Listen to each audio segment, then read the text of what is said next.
ഇംഗ്ലീഷിൽ ഈസി ആയിട്ട് നമുക്ക് ക്വസ്റ്റ്യൻസ് ചോദിക്കാൻ പഠിച്ചാലോ? ആദ്യം നമുക്ക് യെസ് ഓർ നോ ക്വസ്റ്റ്യൻ എങ്ങനെ ചോദിക്കാമെന്ന് പറയാം. ഈ യെസ് ഓർ നോ ക്വസ്റ്റ്യൻ എന്ന് പറഞ്ഞാൽ യെസ് അല്ലെങ്കിൽ നോ വെച്ചിട്ട് ആൻസർ ചെയ്യാൻ പറ്റുന്ന ക്വസ്റ്റ്യൻസ് ആണ്. ഫോർ എക്സാമ്പിൾ, നീ ബ്രേക്ക്ഫാസ്റ്റ് കഴിച്ചോ? യെസ് അല്ലെങ്കിൽ നോ ആണ് അതിന് ആൻസർ പറയാം. ഇത്തരത്തിലുള്ള ക്വസ്റ്റ്യൻസ്.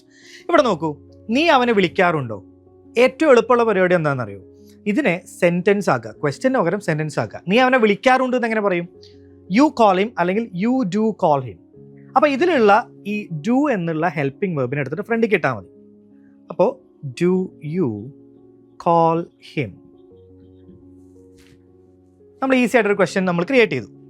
അവളൊരു ഡോക്ടർ ആണോ എന്നുള്ളതിന് നമ്മളൊരു ഡോക്ടർ ആണ് എന്നുള്ളത് ആദ്യം സെൻറ്റൻസ് ഉണ്ടാക്കിയാൽ മതി. ആദ്യം ഷീ ഈസ് എ ഡോക്ടർ. ഇവിടെയുള്ള ഈ എസ്സിനെ എടുത്തിട്ട് ഫ്രണ്ടിലേക്ക് ഇടുക. Is she a doctor.